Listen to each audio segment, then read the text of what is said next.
अमृतवाणी। ओम नमो भगवते वासुदेवाय, नमो भगवते पुरुषोत्तमाय। आचार्य चाणक्य पूर्णतम पूर्णतम अति सुंदर भावरे तांकर कलम रचना करुछंती।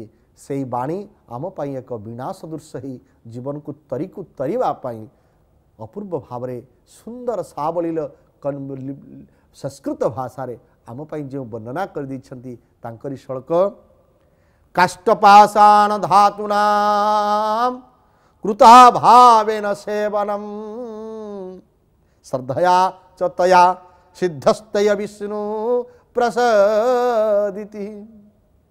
कहउचंती मूर्ति जेकोसी काठ पथर धातुरे निर्मित होई थाउना कहीं ताहाकू देवता ज्ञान रे श्रद्धा और भक्तिर उपासना कले भगवान प्रसन्न होंदी। श्रोता बंधु यही गोटे प्रश्न, भगवान कौन काठरे, जगन्नाथ महाप्रभु कौन गोटे काठ एवं मूर्तिटा गोटे कौन पथर धातु ना, ये भावना दरकार। आपण जानिछंती क्षीरचोरा गोपीनाथ बालेश्वर, ये क्षीरचोरा गोपीनाथ को पाइबा पाई तांकर ना प्रकृत गोपीनाथ, पुणी गोपीनाथ पूर्व लगे चोर, चोरटा केते खराब शब्द, ता पूर्व लगी क्षीर। भगवान भक्त पाई क्षीर चोरी कले एवं जेतेबेले जने भक्त आसिले माधवेंद्र पुरी, जने भक्त वृंदावन रु चाली चाली आसिले जगन्नाथ को दर्शन करबा पाई। सेतेबेले तो रास्ता घाट अति कदर्य थिला, गाड़ी घोड़ा नथिला, एइथिरे चाली चाली आसी दर्शन करिवे एवं ये चाली चाली आसी दर्शन करिवे। बाटरे पहुँचिले बालेश्वर पाखे, ये बालेश्वर पाखे पहुँचला परे ये गोपीनाथ तले बालेश्वर पहुँची, बालेश्वर पहुँचले राति हो जाइए, भोक प्रबल, खाइबे कौन गंडे खाइबे तो चिंतन करुछंदी। चाहिए जे गोपीनाथ पाखे राति क्षीर भोग लगे, ये क्षीर भोग लगे कथा तो शुणी मनर लोभ आसला, प्रसाद लोभ, प्रसाद श्रोता बंधु प्रसाद माने कौन, प्रथम अक्षर प्र माने प्रभु, तापर अक्षर सा माने साक्षात, तापर अक्षर दर्शन। प्रसाद हो प्रभु साक्षात दर्शन। आजिकल बहुत लोक प्रश्न पचारती भगवान खाई चकोटी खाई देखिच, यार प्रभु खाती देखती, तार शब्द मौलिक बुझा दरकार। प्रभु साक्षात दर्शन प्रसाद। तेणु जितेबले माधवेंद्र पुरी आसी भोजन करने रात्रि भोग लगी, भोग लगी सारा पर ठाकुर निजे ये 5टी भांडर गोटे भांड को लुचई कर रखी। जिते निजे गोटे भांड को लुचई रखी क्षीर भोग भक्त पाई। देखंतु बेले बेले ये प्रश्न भी आम मनरे आसे, प्रभु सत्य कौन तुम अच्छ, विश्वास ही कावल। से जगन्नाथ दास कहले मूलटी अटई विश्वास, जदि विश्वास नहीं से सबू कथाटा भूल। आउ जे सन्देही लोक को तो सब प्रकार जार सन्देह भावना अच्छी सब सन्देह हो, जो स्त्री स्वामी को सन्देह कर आगु जो देखला गोटे स्वामी स्त्री थिले ता पकेट चुटीटे बाहर लंबा चुटी बाहर स्त्री कहला तुम बोधे गोटे कौ खराब स्त्री संगे मिशुच। किछि दिन पर सबुदिन चेक कर देख पाखे चुटी बाहरनी, से कहला बोधे ये आउ माने चुटी थी स्त्री सहित मिशुनी, नांडी स्त्री सहित मिशुंट। आर सन्देह गोटे रोग, ताकू जिते बुझेले भी बुझीब ना, किंतु विश्वास माधवेंद्र पुरी खाइबे इच्छा अच्छी भोग ठाकुर लुचेक रखिंट। राति शोगले पहड़ पड़गला, समस्ते शोगला ये मन मन शोई पड़ी रास्तार से तो नथिले।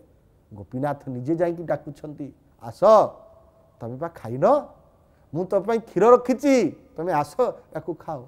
जो एमती खाइले खाई खाई राति पलैगले कहीं ना काले सका जानवे भक्त भगवान को चोरी कर खाद्य देती भक्त रूपे प्रसिद्धि हो। आजिकल निजर प्रतिष्ठा पाई, निजर प्रसिद्धि पाई, निजर मु सब प्रकार करें।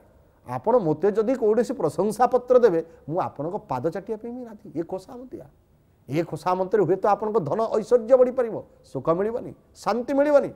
सुख संपत्ति से मिल खोसामत द्वारा नुहे, निजर क्वालिटी द्वारा, निजर आत्मसंयम द्वारा, निजर विचार द्वारा। किंतु आमे कौन करती, आमर विचार नहीं, आमर मौलिकता नहीं, आमे खोसामत करी जहाँ पाई अच्छु ताहा तो दौड़ घोड़ा। निजे खोसामत विश्वास। तेणु ये चाणक्य कहते विश्वास ही केवलम, तुम भीतर विश्वास रहा दरकार। आउ से विश्वास तुलसीदास पाखे थिला।